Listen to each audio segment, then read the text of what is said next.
Okay, it took almost 2 years, but I finally got everything resolved. Back in June of 2018, I was scammed by a Rainbow Finance vacuum cleaner salesperson. She came to my house and she told me that I come to her classes, I can get a rainbow for free. Only thing I have to do was show 20 people that she would come to my house, show me how to set everything up. And she did that. She came and she did a demonstration. I was impressed with the vacuum. I'm thinking, okay, I'm not a salesperson. I told her that I'm not a salesperson. And she was like, you don't have to be a salesperson. This thing sells itself. So I'm like, okay. I went to her 3-day classes. And while I was in class, she told me that, well, you only have like 3 days to change your mind. But the class was 4 days. So I'm like, okay, still, I can still do it. I just show it to my family and everything. But it was a sale. People were saying, I was offering you a free gift just to show it to you. And people were still like, no, I don't want it, So I'm the only one that actually fell for it. I'm like, wow, I got a free gift and just show 20 people. I was excited about it. But it didn't work out like that. She didn't, she was supposed to go on a ride along with me with like 5 people. She didn't show up. And basically everything she was telling me started not to add up. So I felt uncomfortable with her. So I was trying to counsel, but I thought because I went to her classes that she didn't turn my name in to these people, these scam people, but she did. And I didn't even know it was on my credit report. And so what I had to do, I went to court. I sued her. I won. And she never paid a dime because I never been to court before and I did not know that the procedure takes so long, years. And by the time that it was time for me to collect, she had moved on. And the weird thing is, she actually stayed with me for a week when after I met her, and she said, I'm doing so good.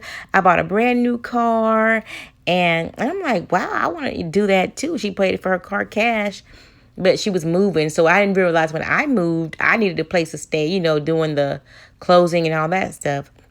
But looking back, she probably was running from somebody that was trying to sue her too. So it was like a long process.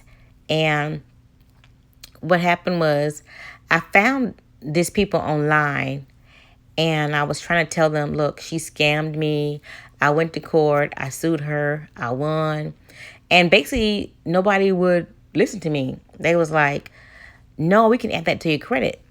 So I got a police report, sent it to all bureaus, and they did take it off my credit. But I was researching the guy that owned the company, and I also made a page.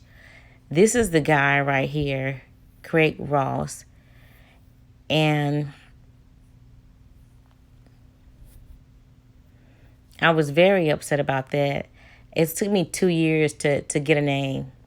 And some guy came to court. The judge asked him, was he the owner or representative? And the guy said, I'm a representative. So the judge let him go, which I was hoping the judge would just arrest this guy and get it over with. But no, the judge's like, well, we're going to reset the court date. So they kept playing the system. They knew how to play it. I had no idea about the system, how it works or whatever.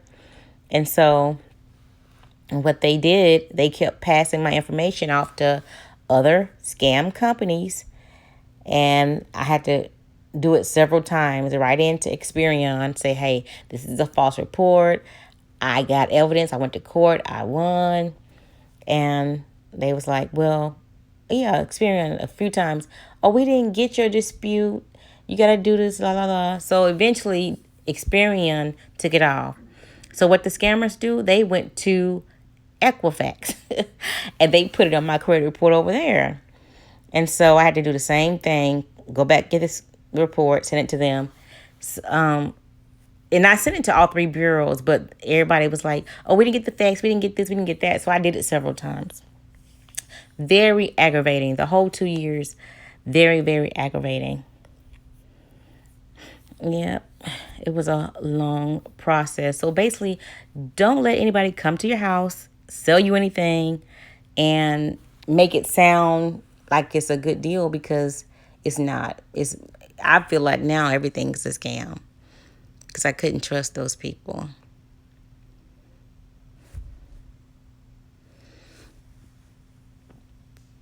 Okay. Yeah, this is the place in North Carolina that was on my credit report. But when they were billing me online, they were saying Florida. So they had a scam where they'll give you a fake address to send the money to. If you crazy enough, you'll send it there, and then they just have the money. So this is showing the same thing. Well, I had to fight with the credit people for 2 years. It dropped my score a whole lot, and I was very upset about that. And I was trying to prove in court. I'm like, look, trying to tell a judge, hey, I found this scam. They're using this address and that. You know, when I went to court, he wouldn't let me say anything. Well, the first judge, he let me say something, but then for some reason, he told me to come back and see another judge. And that judge just gave me hell. And I just opened up my Facebook page to warn people that most scams are online. Because one thing they did, they never sent a bill to my house. They was only sending a bill to me online. So when I spoke to an attorney, and she was like, if they don't send a bill to your house, then you don't have to pay it. Which I didn't know that. They were just aggravating me. But for some reason, Experian and Equifax was still putting it on my credit, which I don't understand. They never sent a bill to my house, so how can you allow a scammer to put something on my credit? So, like I said, that process was very upsetting.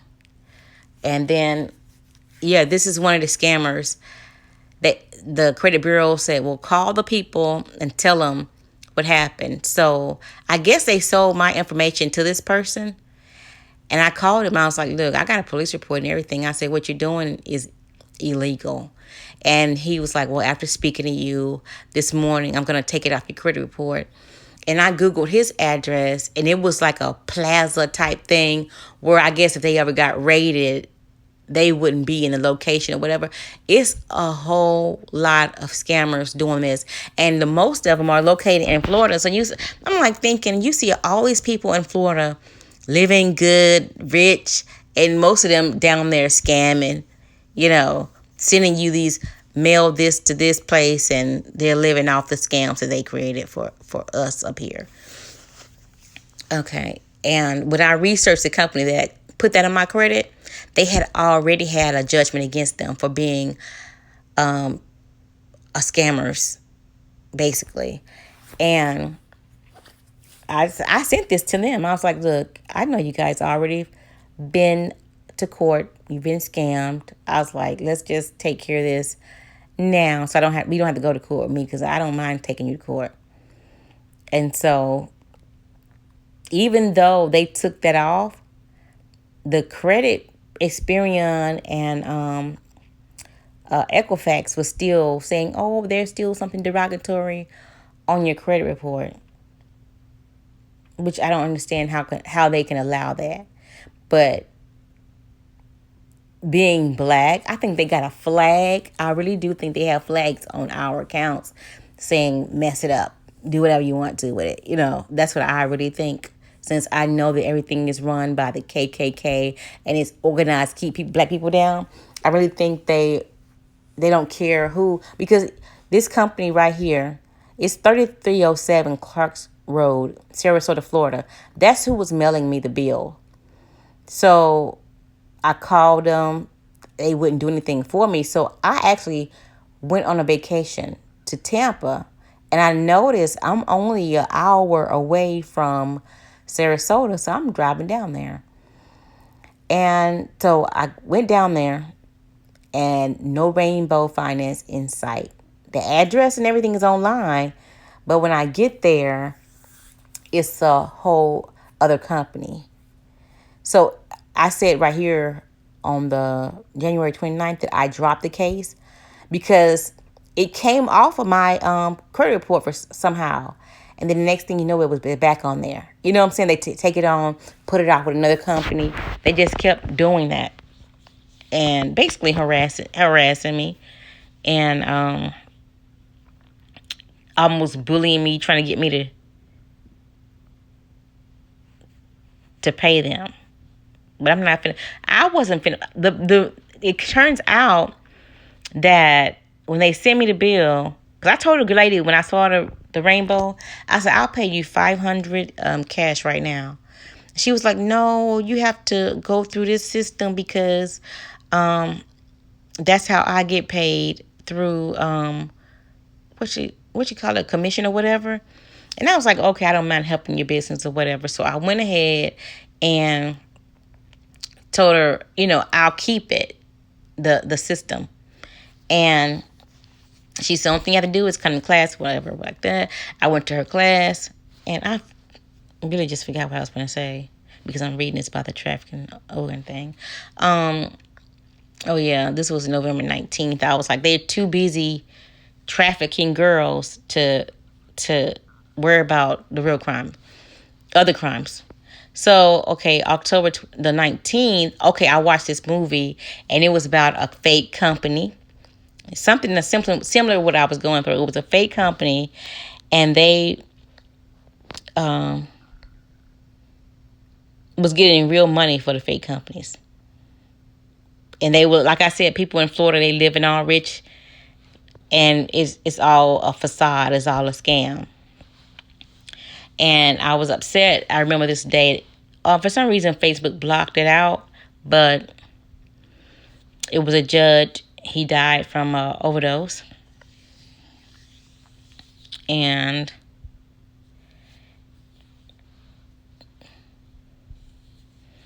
okay. And see, like I said, I hadn't been to court before, so I was like, the court is a scam too. Because they'll take your money and they'll say, hey, you got to wait a year or two to have a court date, which I didn't know that. So I'm looking up bad judges, and this judge, he died from an overdose. And I said he probably locked people up for being on drugs, and he died from overdose. But then I went to court with this guy, the judge called Grimes. And what he did, instead of helping me on my court case, he said, oh, you have a warrant. I've seen this on TV before, but you never think it'd happen to you. He said, you have a warrant from 2017. This was back in 2019. I was so upset. So upset. I was like, this is wrong. Somebody's going to pay for this. But it happened at the nail shop. This lady had cut my hand. And I told her, I was like, you cut me. And she just kept being rough. And she cut me under my hand. She was being rough with me. She cut me twice. So I slapped her. I did. And I left. But I was done with it after the slap. But for some reason, they held on to it until 3 years later. And then I ended up going to court and got caught in court. So, and then I had a horrible lawyer. But Judge Grimes, he sent me a letter that he said, the one that put me in jail, he said that my nephew or somebody in my family's a lawyer. They can help you with the court case. You're going to put me in jail and you want me to pay your family to be my lawyer? Are you kidding me? So, mean to me. I was very upset with him and how he treated me. And he wanted me to pay his family to represent me in court, which I would never do. And it was just a horrible time. Like I said, that girl, she should have been in court too, but she wasn't. Her company had moved away or whatever. The girl who cut my hand, she was not in business. It's like people who cross me, they don't have a good time in life, but just saying. But back to Rainbow Finance. This is Florida, where they said it was the vacuum place. It turned out to be a oyster bar. and no Rainbow Finance. So if you look at the addresses, they had like 3 or 4 addresses they were using to scam people. And I just could not believe that. I don't understand why the Google didn't flag it. Like, if I tell you this is my address and it's my business, and then it's another company with the same address, Suite 101 for zip code, Suite 101 for Rainbow Finance, why wasn't that flagged?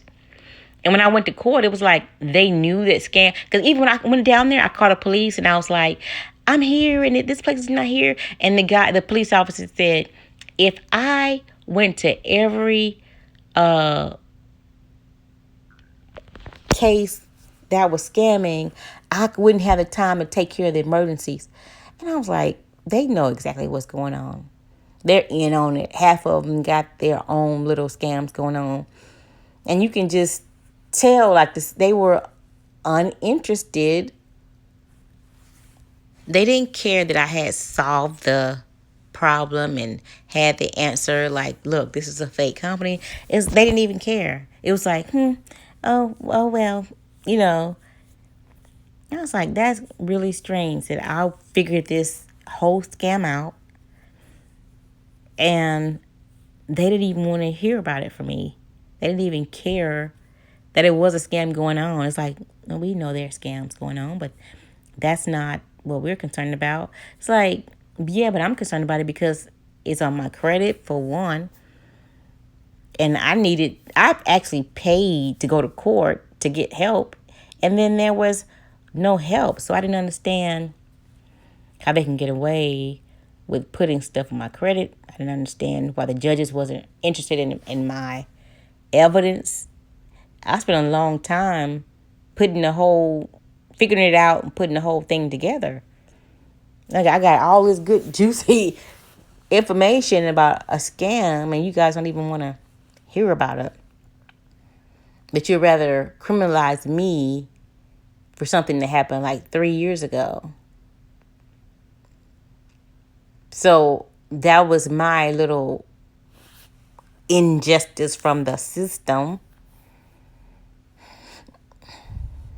So just download Equifax and check your credit, check what they're putting on it often, because they don't care what they put on there. They'll put a lie on there just to keep your credit bad.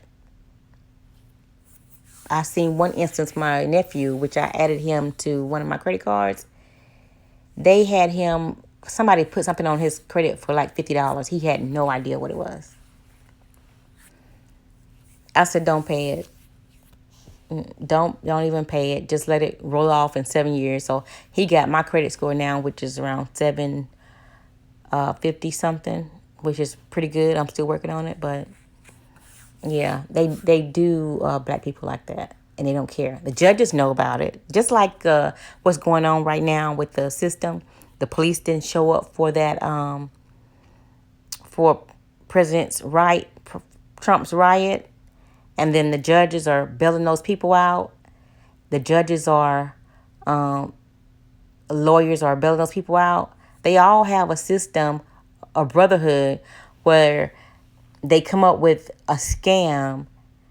They lie to us, like they lied to us for years. And it's like, okay, we know it's a lie, but when you figure it out, oh, you're not smart. You figured out we lied to you.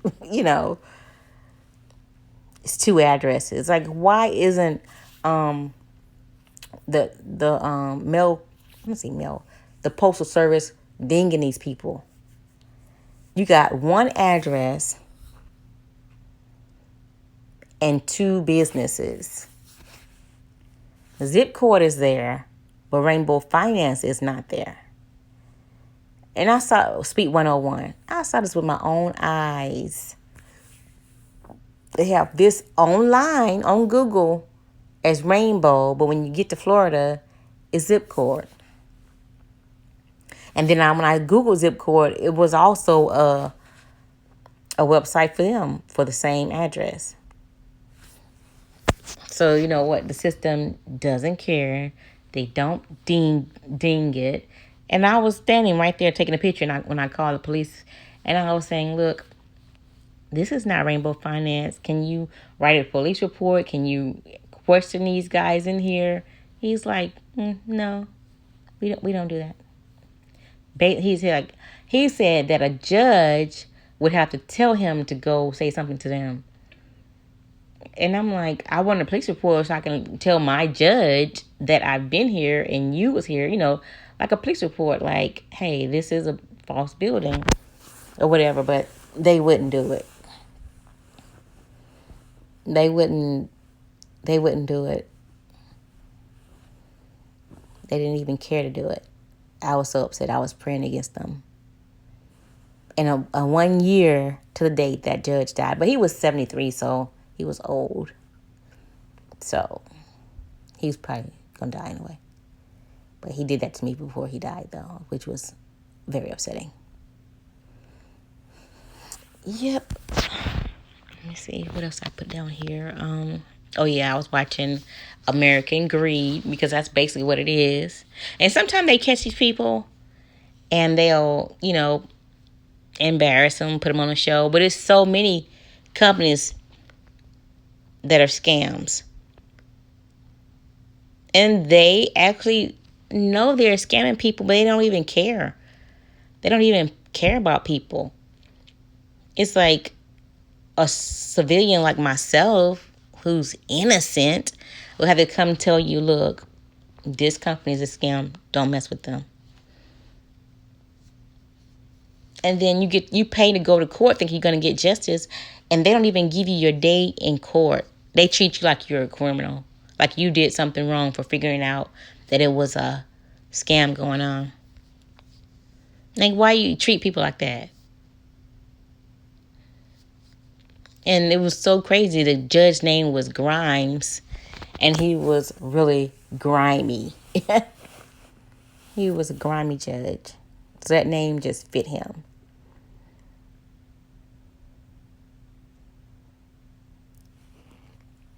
Okay, I don't remember this story per se, but I remember watching a whole bunch of American Greed at this time because I'm like, surprised. What we civilians, we fall for a lot of stuff. But then I figured out what's real. You have lights, cable, phone. Those things are real. Everything else, they're inventing it and hope you fall for it. I don't really know how to explain it. It's like oh yeah, this lady right here was an elderly lady. She was on YouTube and she couldn't figure out why they were sending her the bill or whatever. And I figured out, they told me, oh, you signed a contract for 20%. I know I wouldn't sign a contract for 20% because I didn't pay 20% for my house. I didn't pay 20% for my car. So why would I pay 20% from a vacuum cleaner? And the way they do it is they actually sign it and put your name on it. And they'll use your, what do you call it? Your IP address once they get here and say, it was signed from this IP address, but they went online while they were here and used the same IP address. So they are very sophisticated. They have training classes on how to scam you. And then, like I said, that lady was old. Like, they didn't even care. The scammers, they don't care nothing about your finances, your life. Just as long as they make $2, they don't care. This was back when they kept postponing my court dates, which is very annoying. Like, they just rack in so much junk. I mean, half of the stuff that they could just, if they were really wanted to be organized, half of the stuff they could dismiss. They trying to get $100 here from everybody, and $100 come in here. They'll go to court. You'll sit in line. They'll say your name. Okay, come back next week. Come back. Why are you doing all this? They sent like 500 people. At least really 50 people away to come back at another date. Why don't you just have court regularly? Like, get these people with the small stuff out of the way. They were doing like evictions on the same day that I'm trying to handle this. It was so unorganized, and they do that intentionally. I sat through so much court information. I was like, I didn't even know half of this stuff was going on.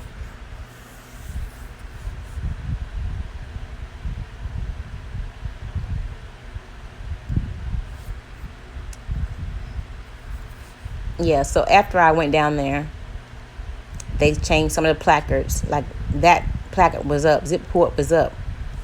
And when I Googled them after I left, that placard came down. That placard came down because they knew that somebody had figured it out. So it's a very sophisticated organization. And the problem is, it's not just that one organization. It's so many of them that are going on